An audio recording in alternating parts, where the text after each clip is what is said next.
Chapter 5 of The Lemonade War. Competition. Competition is a rivalry in the marketplace. Dinner that night at the Treskys was quiet, so the explosion that followed seemed especially loud. It was Jessie's turn to clear and scrape the dishes, Evan's turn to wash and stack. Evan looked at the pile of dirty dishes on his left. Jessie was ahead. She was always ahead when it was her turn to clear, but tonight it felt like she was taunting him. To Evan, every plate scraping sound sounded like, "Can't keep it up, can't keep up." Evan was scrubbing the casserole pan when Jessie stacked the last dirty dish by his elbow. Then she stuck her hands under the faucet to rinse without even saying "excuse me," and shook her hands practically right in Evan's face and said, "How much money did you make?" That was it. He couldn't hold it in any longer. "Why'd you do it, huh? Why'd you have to ruin the one thing I had going?" For a second, Evan wasn't sure if he meant the lemonade stand or Megan Moriarty. In a mixed-up way, he meant both. And there was no way he was going to tell Jessie that after paying back his mother for the 4 cans of lemonade, 1 can of grape juice, and 1 bottle of ginger ale, she'd been pretty irritated when she came down from the office and there wasn't a single cold drink in the house. He had walked away with $2.11. On top of that, he was pretty sure Scott had kept the $5 bill they'd earned. Well, what was Evan supposed to do? Ask Scott to turn his pockets inside out? Evan hadn't kept track of the sale, so he couldn't be sure. "Why'd I do it? Why'd you do it? Why'd you invite that jerk over for a lemonade stand?" shouted Jessie. "And how come you wouldn't let me play? You're the one that was so mean."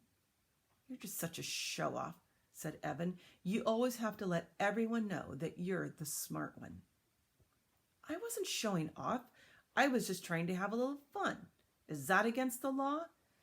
You won't do a lemonade stand with me. Then I won't do a lemonade stand with you.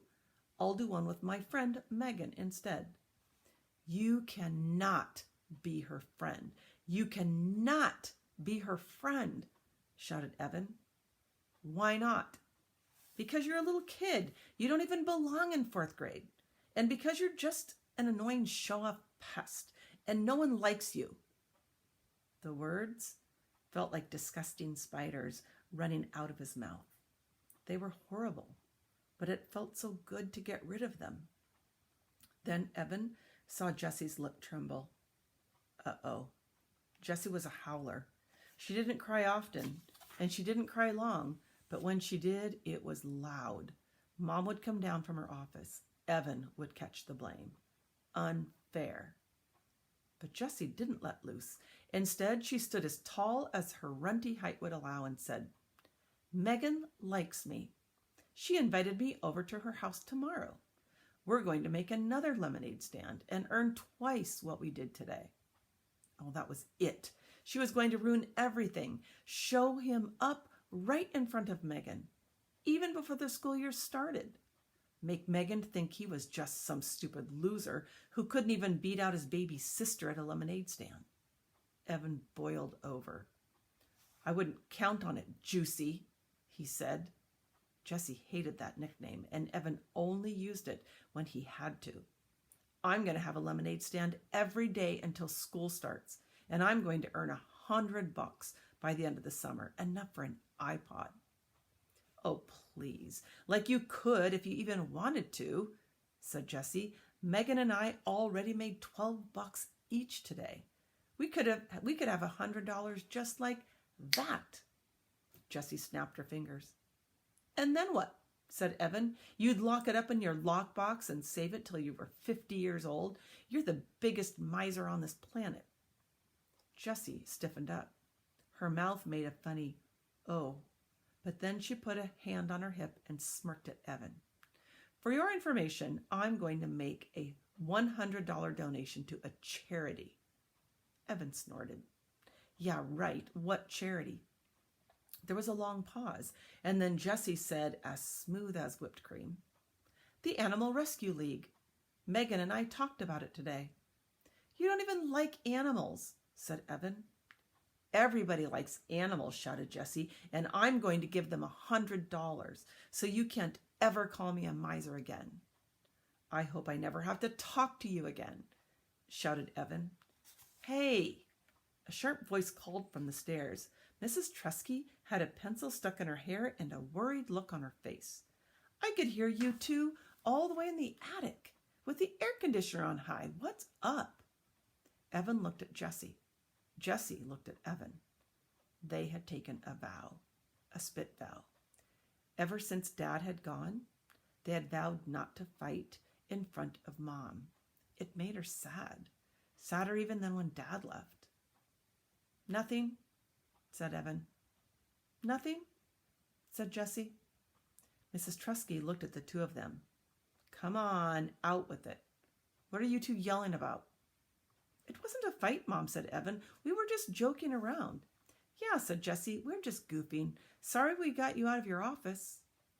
Mrs. Tresky looked at both of them with her laser eyes. Jessie hung the dish towel on the oven handle and fiddled with it until it was perfectly straight. Evan bent over the casserole pan and scrubbed as if his life depended on it. He scrubbed so hard his elbow bumped the fruit bowl. A cloud of fruit flies rose into the air and then settled back down.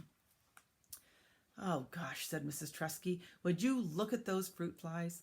Her shoulders slumped. All right. Well, I'm going back up. Can you guys handle showers and reading, and then I'll be down to tuck in and turn lights off? Sure, Mom, said Jessie. No problem, said Evan. Mrs. Tresky disappeared upstairs. Jessie turned to Evan at the sink. Let's make a bet, she said. Whoever earns $100 wins, and the loser has to give all their earnings to the winner.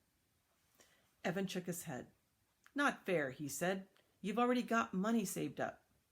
Well, that money doesn't count, said Jessie. We'll start with today's earnings, and it's all got to be from selling lemonade.